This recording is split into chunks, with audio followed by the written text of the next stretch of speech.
5, 4, 3, 2, go.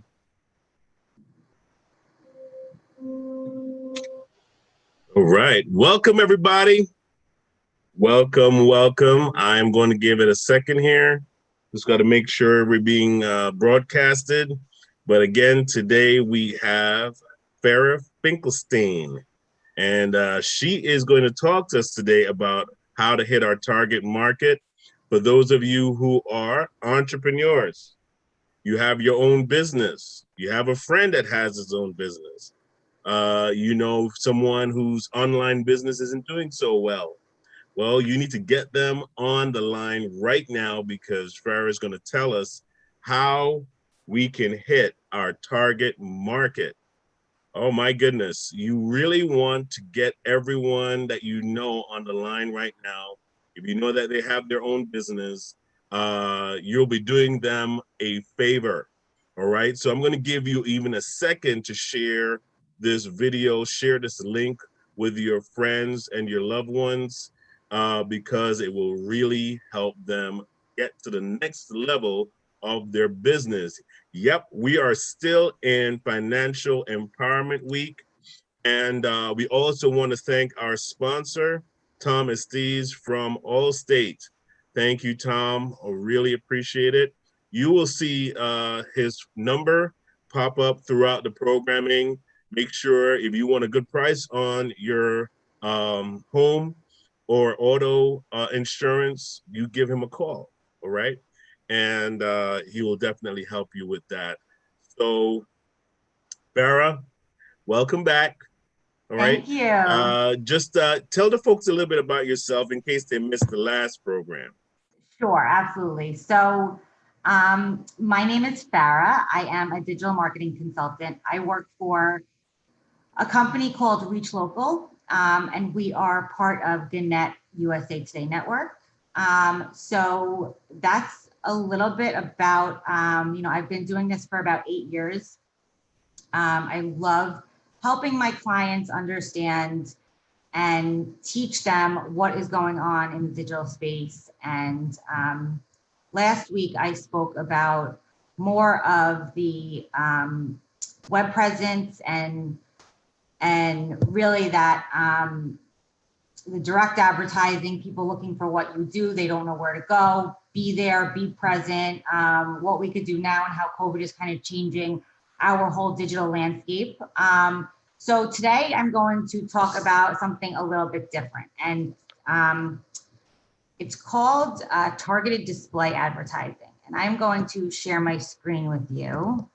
Awesome. So a lot of this is very visual, which is why it's very difficult to talk about this without actually showing something. So display advertising, right? I'm going to walk you through kind of, what it is, how it fits into, our consumer journey and what we do online. And then I'm going to give you a few examples of specific campaigns that I run and different strategies. So first to start, I always like to start with this, and this is the traditional marketing funnel, right? Back in the day, it was a very, it was an upside down triangle. Awareness at the top, right? Companies are trying to build awareness. They're using TV, radio, billboards, and print to get their message out. Then there was the information and research phase, which isn't really at all what it is today, which you'll see in the next slide. But really, I mean, back in the day, think about it. All they had was, their friends and family to get information from, maybe a few websites, Wikipedia, of course, Google, but Google is now way different than it was, 5, 6, 7 years ago. And then, they're going to have a desire and they're going to go to the yellow pages back in the day, and they're going to look for the business and they're going to contact you and convert into a customer. And also the way that they were able to target was very, very different, right? So it was kind of, we call it a spray and pray model. I heard that term once. And I love that because it's really like, you're spraying or you're trying to get your message out to hundreds and thousands and millions of people. And it's not very targeted. There weren't very many targeting options like there are now. Maybe you could have targeted by location, age, and gender. And that was really it. So today, obviously, that that funnel is very different because there's so many different media points and ways where people can become aware of your service or your product. And there's also a lot of different ways where they can get information and read reviews and ask their friends and family and put out a question online, and the reach is just so much bigger for consumers as well as businesses. And a lot of times business owners, they don't really understand or they don't know how to really get their message in front of a consumer wherever they search online, wherever they surf online, and wherever they socialize, right? So this is also going back to the someone looks at their phone 150 times a day. So think about the opportunity that is for a business owner to be in front of their potential customer, really whenever they're looking at their phone, whenever they're online on a tablet or a desktop. Now that we're home more, I think that people are using desktops and laptops a little bit more. So it's really important to keep that in mind. So I want to talk about how we target these consumers, right? So when Reach Local was acquired by the USA Today Network, we really were able to, grow our market size, and we gained a large audience that we never had access to before. So just talking about like the scope of the USA Today Network and really the reach that we have over 5,000 journalists across the country. We're in 46 states. We have over 300,000 clients.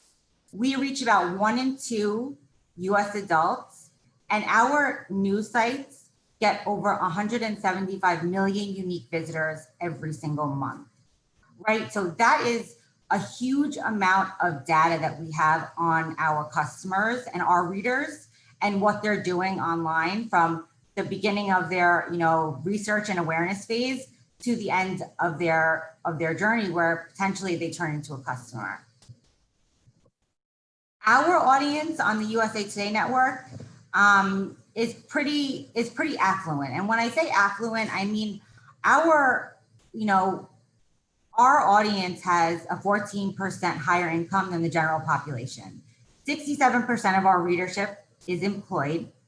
And the average age is about 48. So, this is our audience, right? It's not really just about the collective sum of our audience that brings value to the campaigns that we run for our clients, but the real power is our ability to, really reach a niche audience with mass and scale at the same time. So we connect brands with our audiences, not just by age and gender alone, but by a whole bunch of different factors like life stage, lifestyle, interest, behaviors, passions, employment, titles. So I'm gonna kind of show you what that looks like as far as strategies and tactics that you can implement and that I implement also for my businesses. So site retargeting, and again, just going back here, a lot of times people don't understand where display ads show up. They're going to show up on really any website that allows an ad to show. And you see these ads all the time when you're searching on your, on news sites. They come up on weather.com. They come up on blog articles. And again, we can show these ads on the USA Today Network sites. So one tactic that I always think is super important for any business who has somewhat of a longer buying journey than an emergency service business would be site retargeting. And you see this all the time. When you go to a website, you leave and then you see ads constantly over and over again throughout the next 30 days, right? The reason why we do this is because usually people are going to need to see an ad about 7 times before they actually make a decision. So staying in front of those customers and staying in front of those people that have had an interest and have been to your site already is really, really important. We can also target users who are viewing and reading certain blogs or articles that contain certain keywords, right? So this was an article that I was reading this morning, 23 best skincare products that will help you the most amazing skin of your life, right? This would be a great article for, let's say, a dermatologist or a cosmetic product company to show their ads on. And again, this is just one strategy that we can implement to stay in front of your consumers throughout their entire buying journey. Geofencing is another tactic that was very, very relevant before COVID. And I think it is still relevant, but in a different way. So what this basically is we are able to target people by their physical location, by their device types. So for example, if a consumer walked into a BMW dealership, they would most likely see ads for the closest Mercedes-Benz dealership because Mercedes-Benz wants to capture those people that are walking into BMW. And this can work for a whole bunch of different businesses. I mean, I do this for certain doctors. I do this for attorneys. You could do this for actual retail stores. So, you know, if people are walking into, let's say, a jewelry store and a new jewelry store just opened up around the corner that wants to get local business, they can actually target competitors that are in their area. This addressable geofencing is kind of the other side of geofencing, where we're targeting actual individuals while they're in their homes, right? And we're doing this by property line data that we have access to. And it kind of works like direct mail, only it's digital and trackable, right? And it makes much better use of your marketing dollars than sending out a direct mail piece and hoping that somebody like needs your services and calls you. So there's also a lot of different criteria that we have the capability to implement when we're running these campaigns, right? So for example, we can target homeowners who have certain purchase behaviors, right? Do they buy jewelry? Do they buy children's products? We could target people by life events. Do they just have a baby? Are they married? Or do they just get married? We could target them by interest and behaviors, financial information, right? We can target people by their net worth and their amount of discretionary income. Right now, I think that's so important for businesses to understand that if you have a luxury product and people are really struggling financially, you may want to target the people with a certain, net worth who have a certain amount of discretionary income that they are able to spend on luxury items. And I'll show you a campaign that I actually run very successfully that that kind of uses that strategy. And the last tactic that I just want to mention is called OTT, or over the top. And I think the reason why this now is so important is because so many of us have done away with our cable service. We're streaming content on internet connections. Apple TV, Hulu, Roku, Amazon Fire. So we are able to show ads while people are watching some of these, these streaming services. And just a quick stat on how COVID has impacted this strategy and this tactic. Smart TVs are up about 60%, and streaming boxes sticks are up about 39% this year over last year. So obviously people are using internet connection more than they are cable now, more than ever. So just some quick examples. I was working with a local outdoor furniture store before COVID, right? And we were using we were targeting people who physically entered other furniture stores in the area. Users who are most likely to move within the next 90 days, right? Because these people are probably going to be interested in getting a new piece of furniture, especially now for the outdoors. Visitors who have previously been to the website, again, was doing site retargeting for them. But once COVID started, we had to kind of change our strategy because nobody was walking into the competitor locations. So we started to target properties with in-ground pools in certain zip codes. We were also targeting people who are interested in landscape design and gardening and other outdoor activities. I was working with a tennis academy summer camp, and they were out east on the east end of Long Island, and it was a very beachy summer vacation town where people from really all over the Northeast would be members and go there and bring their kids there for the summers when they left their home, their main residence. So we were targeting people in zip codes around the New York metro area who had children between the ages of 3 and 13, who had a household income of $150,000 plus. It wasn't, inexpensive to belong and send your kids there for the entire summer. And then we were targeting people who were interested in tennis, sports, swimming, and other outdoor activities. And then the last, I just wanted to give you kind of an example of what I do for a lot of physicians. This is just one example of a plastic surgeon that I work with. So M-Sculpt is actually it's a non-surgical way to basically build muscle and burn fat with no sweat required, right? So it straps around your stomach, and they say about 30 minutes is equal to 20,000 crunches.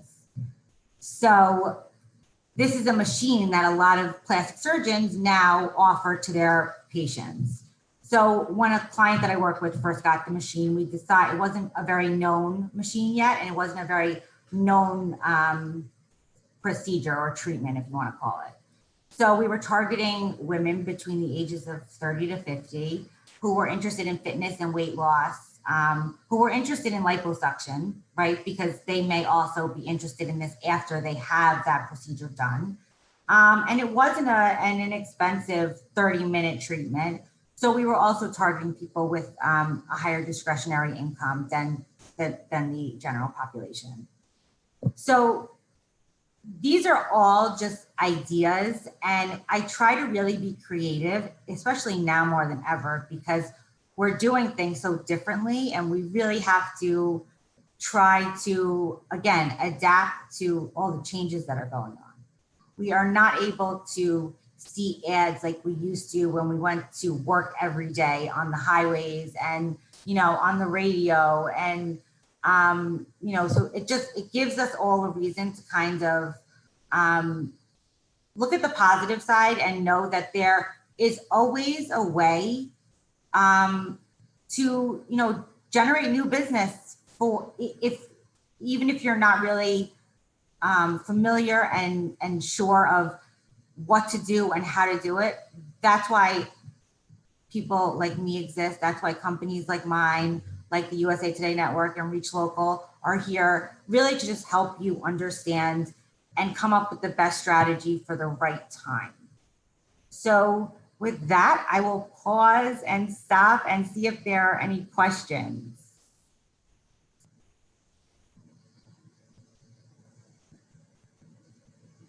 Okay, yeah, you caught me off guard because I was just sharing with a few people that are on LinkedIn and YouTube.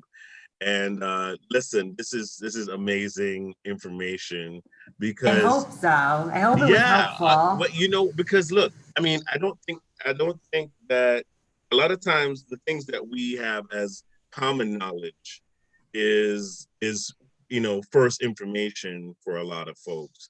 And for all the entrepreneurs and business people that are out there, like looking for answers, as to how do they know who is looking for their business online? Like you said it was like it's like more of a scatter shot. You're hoping that people are seeing what you're doing. You're probably paying a marketing company that sends you stats like once a month or something. But it's really good to know the specifics. And I think that what you provide, just as far as data, really helps that small, even if you're a small business, it really helps you understand your business more when you can see the data that surrounds it. Exactly. Yes. And I think also that maybe that word, or, you know, all of this information that we have is Hmm. intimidating to business owners. But Right. it's the business owners. Like I always tell my clients, tell me who your ideal client or customer is. Who, what age are they? What do they do in their spare time? If you know that information, right? If you don't know Hmm. that information, I can probably get that information for you to target the right audience and the right type of person. And that's the case also, because like as a business owner, I'm always looking for that person that wants to be a client. How many people really want to join a network that promotes their business or promotes their brand? And so this is the whole purpose of what I do. So it's like, I'm not sure how many people are interested in something like that. But what you can do is kind of like go through the the forest and the hills per se, right? Of Google and Yahoo and all the dominating search engines, and really kind of find out what people are looking for in my area, in my field, Yeah, a which makes hundred it, percent. yeah, which makes, like, for me, that would be peace of mind, in a sense where I'm like, okay, now I know I'm not just kind of like hallucinating that this is a need, you Yeah, know? and I think it's also really important to stress the fact that it's not about where your ads are being placed a lot of the time. It's about who is seeing the ads, right? So, if let's just say a sports equipment company, right, wants to target parents and especially fathers and sons that are interested in, a new baseball product that they have. The Hmm. father, being a father, may be on certain websites that are not related to sports, but it's not about the website that we're putting the ad on. It's about the audience and where they are in their, like I said, do they know about your product? Have they been to your website already? And if they have been to your website, why did they leave, right? Did they get distracted, or did they, see something, or they didn't see something that they wanted to see? So it's really just all about understanding your customer and what they're doing. Yeah, exactly. Or your target market, which is what, hitting your target market. Who does your business appeal to? Right. I mean, do you even really know if it's age specific, if it's gender specific? All these different factors really curtail on how you market your business, right? How the Yep. wording you use. Yeah, go ahead. Yeah. And then again, I mean, I was just going to say that I only really spoke about, display and these banner ads that come up across the internet and on the USA Today Network partner sites. Hmm. But remember that there is a whole Facebook and Instagram advertising world out there, and there's a whole YouTube world out there, and Yes. your customers are there too. So that's also another strategy that we could potentially implement to be in front of a certain type of audience. Exactly, exactly. We have a partner that's in the room with us, Oscar Capel. I don't know, Oscar. Do you have any questions for Farah? Did Well, anything? Go Well, ahead. I missed. I couldn't get onto the Facebook Live. I'm having a little tech issue here, so I just caught the last few minutes. So I will be watching the replay, and then I will Okay. call Farah directly and ask the questions. And next week we could go over it again. Oh A wow. hundred Okay. percent. Hey, you know what? But That would be I great. Sir, I'm gonna have to reserve you for next week as well.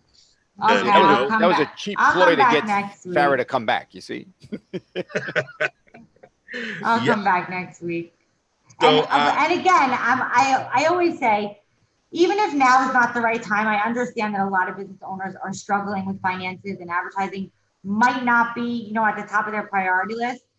Even if I give you some sort of insights or value and you learn something, then I've done my job. It's not always about becoming my client. I want to be able to help and educate. but yeah, here's the thing though, right? And I'm going to just point this out is that marketing your business is what feeds your business, right? I mean, referrals are sometimes sporadic.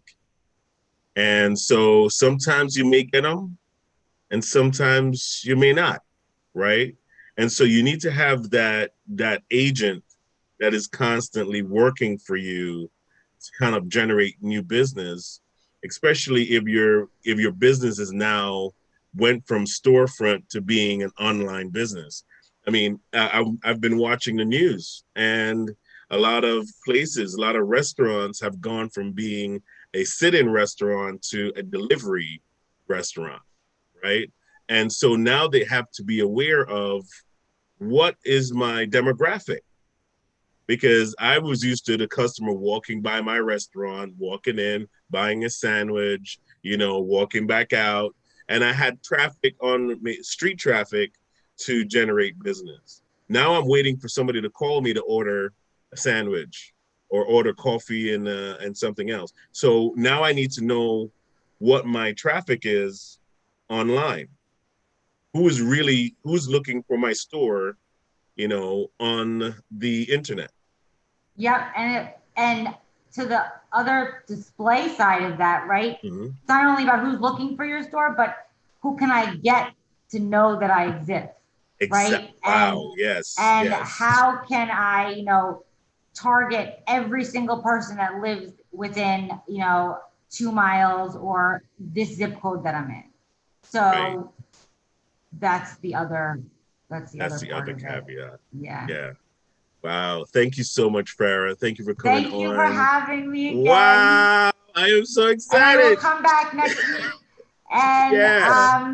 I am definitely going to stay on for Oscar.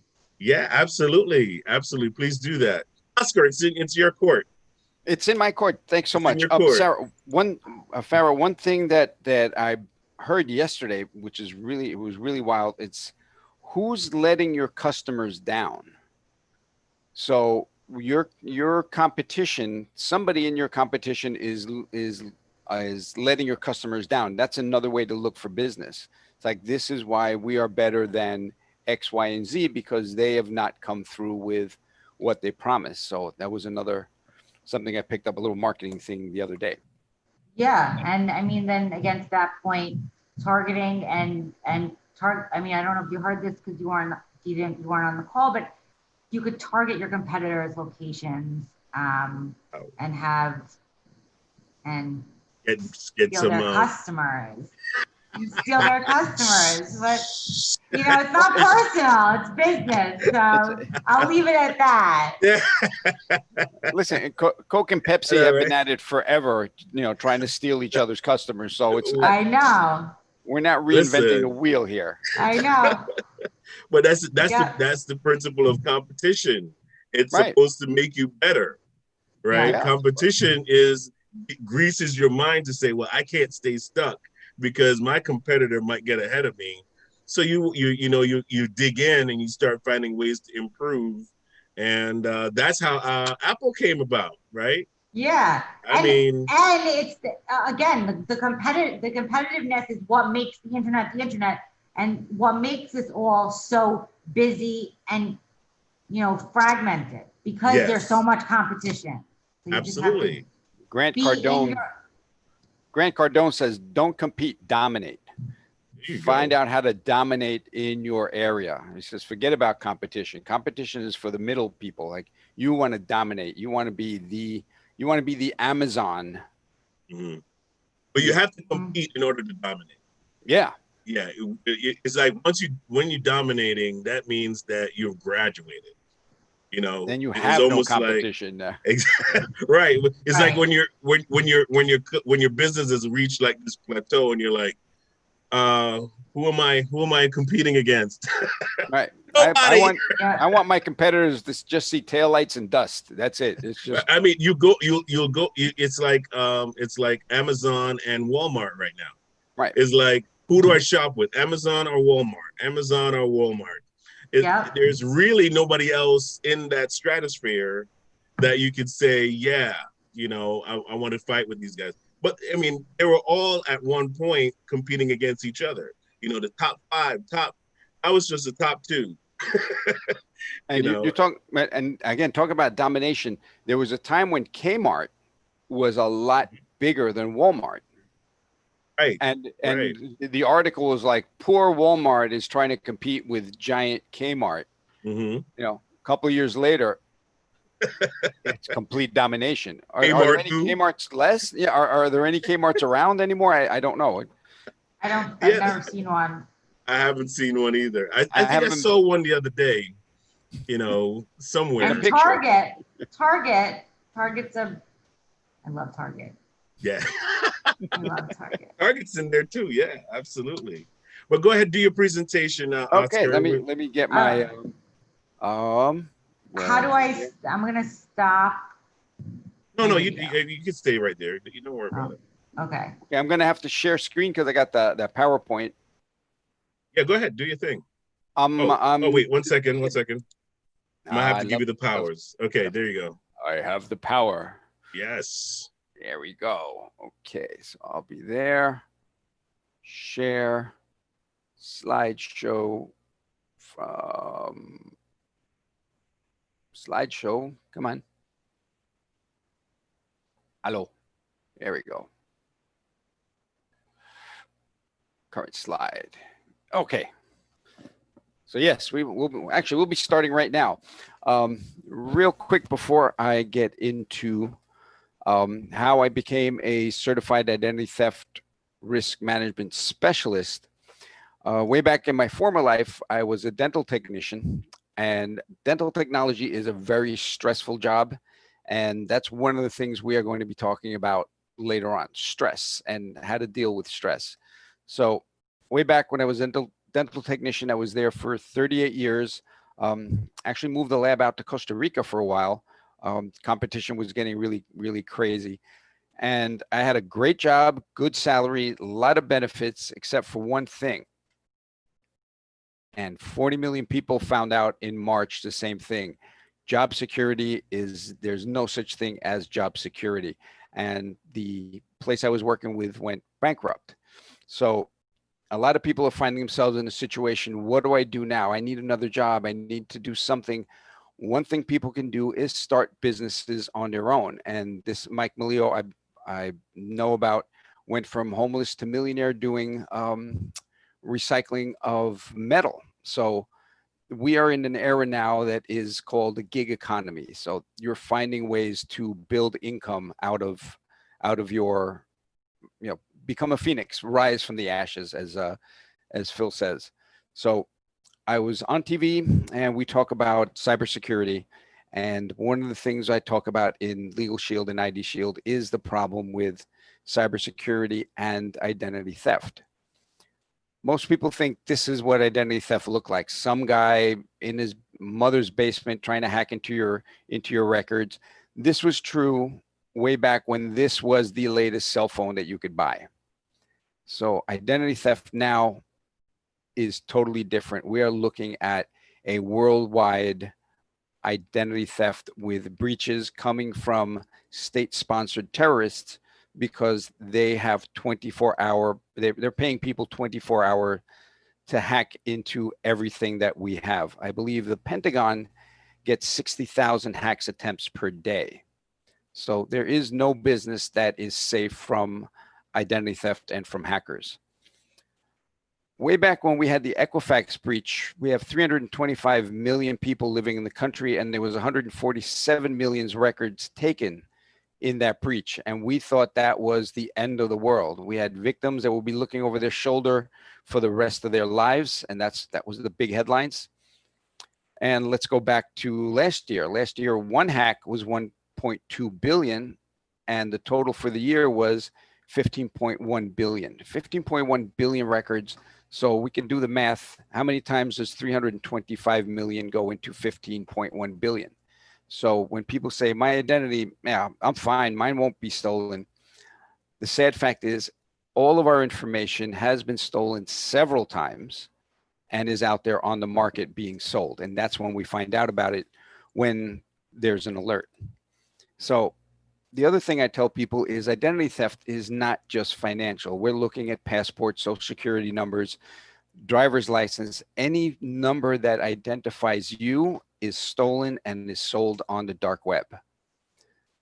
Another thing that people do not realize is the emotional toll of identity theft. It's a violation. There, you can't hide. All of your information is out there, and now there's nothing you can do to get it back. Another problem with identity theft is you have to prove yourself innocent. Gerber Guzman was arrested twice, 2 different times, spent 2 weeks in jail for a crime he didn't commit because his driver's license was used as identification, and the crime required the person to be arrested. So poor Mr. Guzman got arrested twice for that. Bad thing about identity theft is there is no demographic. There's no gender, race, or anything. This was the oldest man in America, had his bank account taken. And also this girl at 3 years old had her identity used and is now $750,000 in debt at 12. Try to get a college loan when everything says that you are in debt. The other problem is medical identity theft, because since banks are really cutting down on the types of financial identity theft you can do with a lot of blocks. I mean, everybody's got an alert on their phone. If somebody charges anything over, mine is set for $40. Anything over $40, I will get an alert. So medical, the thieves are going to different types of identities because they're not looking for your identity. They're looking to sell your information. So if banking is not sellable, now what is sellable? Medical identity theft. This is the most dangerous because if, let's say I still steal Phil's identity and I use his medical card to go get medical treatment, and I have diabetes, I have other illnesses, those, whatever is on my medical record is now also permanently on Phil's medical record. So if he goes to the hospital in an emergency and there are 2 different blood types on that medical record, it's going to be tough to find out which is his real blood type. So that I call this is the deadliest type of identity theft. So to try to fix it yourself is a problem because it is so complicated, especially medical, with the laws that do not allow you. Here's the fun part. If I'm using my medical record and I merged it with Phil can't even look at his own medical record because of the HIPAA laws. So he cannot look at his medical record to find out what is really him and what is not him, because my records are in there now. So that is absolutely nuts, but that's the law. This is why you need licensed private investigators to do that job. We'll talk about that later. So there are companies that go out there and do monitoring, some better than others. This one is not the best one to use. If you grab any paper, you'll see what happens with the law coming down on them. Morgan Wright, who is the U.S. State Department senior anti-terror advisor, when they were talking about the Equifax breach, said, I have ID Shield because they have actual investigators. And that is what I was talking about earlier. If you don't have a licensed private investigator to restore your identity, it's a waste of money. All you're being told is your identity, your numbers have been used, and now you have to go fix it yourself. So that's not what you want to pay a monitoring service to do. ID Shield compared to the national leader. Everything that you see there in red is what they do not cover, and every little check mark is what we do cover for about half the price. So we tell people don't get ripped off twice, one by the thief and the other by the company that's supposed to be doing your monitoring. So there are other types of stress that we come into on an everyday basis. Let me know if anybody has seen this type of stress. You have that lights come on behind you, and now there's going to be a problem. Legal Shield, the other service I have, is app-based, lets you talk to your law firm 24 hours a day. So in this situation, this button lets you submit a traffic ticket to the law firm. If it gets out of hand a little bit, you can call your law firm. And that is, again, it's available 24 hours a day all across the US and Canada. And now we have opened up in England. Problem with legal profession is expensive, it's unresponsive, it's unaccountable. And what Legal Shield has done is used the same type of marketing as, let's say, Uber, that's using disruptive innovation. They make it easier, simpler, more affordable. Same thing with Netflix. And Netflix, I like to talk about lawyers and the way law is practiced now and the way it's being practiced through Legal Shield, where Blockbuster would be your pay by the hour lawyer. And once you hang up the phone and you call again, you start another hour of legal time and the meter starts running.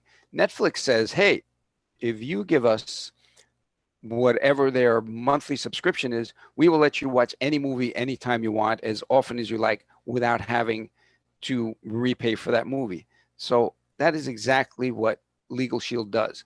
It's the disruptive innovation is it lets you, for one price, access your law firm and not only ask questions, but you can also get your will, living will, healthcare power of attorney done, which is very important now because of the COVID going around. And we don't know if next week we are actually able to make our own decisions on health. So you need that set up ahead of time. The speeding ticket we talk about, preparing your will, we talked about a lot of things that is available through Legal Shield that is not available for the price point with a regular law firm. This is the law firm we use in New York. This is Feldman Kramer in Monaco. And if you see there up on top, it says Legal Plan Member Login. If you are part of Legal Shield, you can hit that little button. If not, you speak to Feldman Kramer in Monaco, but you do it on an hourly basis. And they are really good law firms, so they're a little on the pricey side. So that's what we've done. We've taken the expense, the unresponsiveness, and unaccountability out of the legal profession, because Legal Shield, the actual company that contracts these law firms, is in Ada, Oklahoma, and they monitor every single law firm to make sure they are the best law firms for their customers. So the law firms get paid once a month and they get paid in advance. So when I pick up the phone, I am their most important customer. This is how I used it for myself, which is I had a problem with Toyota. They fixed the car. They did a great job fixing it, but 2 years later, the part went bad. And when I went to Toyota, they said, sorry, but you're out of warranty by 1 year and 30,000 miles. Normally, that would have ended the conversation, but I spoke to my lawyers at Feldman Kramer in Monaco, and they sent what I call a motivational letter to Toyota. And guess what? The manager, same manager that told me there's a door, don't let it hit you on the way out, told me, Mr. Capel, we are really sorry for the misunderstanding. And here's your money back, and please call your lawyers off. That was a really good feeling. Another great thing we do is our group helps fund Operation Underground Railroad. And if you haven't heard about it, it is a nonprofit that hunts down child sex traffic rings, and they break up the rings, they arrest the sex traffickers, and then they rehabilitate the kids back into society. And that's pretty much what I'm really, really proud of, that connection to us. So what's your next step? Very easy. My app is available for download, and there should be a little video there to tell you all about Legal Shield and ID Shield and how it can help you sleep better at night. And one more thing that I do, if you're a business owner, I will run your business through a dark web scan. The people that I ran through here had their business was hacked and 30,623 pieces of information was stolen. And this is available for sale on the dark web, because this is what we monitor, what is actually for sale. The most dangerous part of that is that PII, the 11,044, that is personally identifiable information of the customers that are using this website and that business. So these are customers' information that is now being sold, and that is a big problem for businesses now. There will be a security credit score for businesses in the future, and if you do not have a good, a security score, if you don't have a good security score, you will not be able to do business like you're used to. The banks will not lend money. Other businesses will not work with you, and trying to do work internationally will be impossible. So that is my presentation in a nutshell. There's my information. And Phil, I'm ready for questions from you or Farah or anyone else that's online.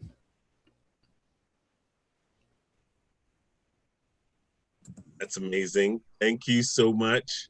Really awesome stuff. You know what, I love every time I hear your presentation, Oscar. There's always something on there that that is very interesting to me, because how many of us are really just kind of walking around unprotected, you know, in a digital, I mean, we're on the subject of basically being in a digital world today. And it's like all of our information is somewhere online, right? We've filled out applications, we've shopped. You know, how many times I remember when Target said, they said that Target's database was hacked, right? And so how many of our information is literally just up for grabs, all because we like the pair of shoes? You know. I have a question for you. Sure. First of all, I think it's so interesting that I've never heard of a 12-year-old being in debt $750,000 before she hit 12, I think you said, or 16. Yeah, exactly. But how do you think, how safe do you think the auto-populated credit card information is in our phones? Well, here's oh man, I can do a half hour on that itself. One of the problems that we have with our phones, there's a new type of identity theft where people hijack your phone. So the way it works is they go in, they have the information that is you, and go into a Verizon shopper or whatever and say, I lost my phone, and I need a new phone, and back up all my data and give me the new SIM card. So now you're looking at someone that has your phone, changes the password, you no longer have access to your phone. What is on that phone? Your whole life. I mean, everything, every password, every whatever is living on our phones. So having your phone hijacked is, it's I don't know. I don't think there's a word to describe it right now, because it's our whole lives are literally on our phones. Yeah. So auto-populating is great, but if your phone is hijacked, it will auto-populate with these secret, the little dots by someone else. Okay, interesting. On an individual level, not really a company level, my friend was hacked through a dating app site. Mm-hmm. Wow. And it was so sneaky how they did it. I mean, it was every time they called her, it would be this like low voice that she couldn't really understand the language. And they kept calling people she knew from her phone, but it wasn't really her. Right. So like her mom would see, oh my God, Janine is calling me. And Janine's like, no, I'm not calling you. That's not me. And they had access to all of her. Right. But So there's in my whole presentation takes about 45 minutes. I go through the difference between a scam and identity theft. They're two different things. A scam targets you directly, and that's for money. Where identity theft is taking your information and using it personally. Like right, social security number. If I don't have a social security number and I need a job, I will go out and buy your social security number and get a job. So I'm not stealing money from you, but if I do it as a 1099 or I am a contractor, I'm not going to pay taxes. I have to pay taxes at the end of the year. Unfortunately, I walk away with all the money and your tax return says, hey, where are the taxes you're supposed to pay at the end of the year? And that's when a lot of people find out that their social security numbers have been used for a job. The other thing when we're talking about child identity theft, the majority of child identity theft, believe it or not, is family oriented. You got an uncle that's got a gambling problem and now gets, the new niece's social security number and starts gambling under that number. Wow. So that is, and there was a report. I have it in my other slides, and it's about 25 pages just detailing child identity theft, and the major one was family, and it's shocking. It's like you can't trust Uncle Joe because he's drinking too much and goes gambling and takes your kid's identity, which makes for a really sucky Thanksgiving, But that's why we have to make sure that all of our private information is secure digitally and physically. Right. Because I mean, it's amazing what people can do with your information. I was talking to a friend of mine the other day, and we're gonna have to come to a close because our next program is gonna have to come on in a minute. But I was talking to a friend of mine the other day, and she mentioned that she had bad credit, so it didn't really matter. But what I wanted to point out to her was, they don't just use your profile for, to buy a car or anything like that. Some of these people clone your information so that they can do illegal things as well. Exactly. And then the next thing you know, you're being pulled over and you have a record. You have escaped prison 3 times. Exactly. What? Yeah. And that happens. Be like, what are you talking about, man? There's a woman. There's a woman that I don't have the exact name, but she has a letter from the state's attorney general because she was arrested 22 times. That's how bad the crime was. So every time, I don't know if you've seen police cars with those little boxes at the that's a high-speed license plate reader. So you don't have to be pulled over for something. As your car is going by, that's going to read the license plate. It's going to flag the screen in the police car, wanted, apprehend and arrest immediately. So 22 times this happened. And she has a physical letter from the state's attorney general says, I am not the person you're looking for, because that's the way the system works. There is no, okay, it's not a half-hour TV show that, they find out who the culprit is and they fix it. This goes on, as that slide says, people will be looking over their shoulder the rest of their lives. Well, we want to thank again our sponsor for today, which is Tom Estes, who's with Allstate. Again, his number is 973-376-8914. Please give them a call so that we can continue to bring this information to you. Thank you again all for watching. I'm sure this information was helpful to you because it was helpful to me. And so I'm going to make sure I use as much as I possibly can of what we're receiving today. Thank you all again for watching. Oscar, thank you for coming on. Fara, you're priceless. And we will see you again next week because Oscar demanded it. He, yes. He sent me a letter, so I have to, now I have to do it. But yeah, we will definitely love to see you again next week. All right, take care, everyone. And I'll see you in another 5 minutes with Yolanda in Empowering Your Mind. Take care, everybody. Bye. Bye-bye.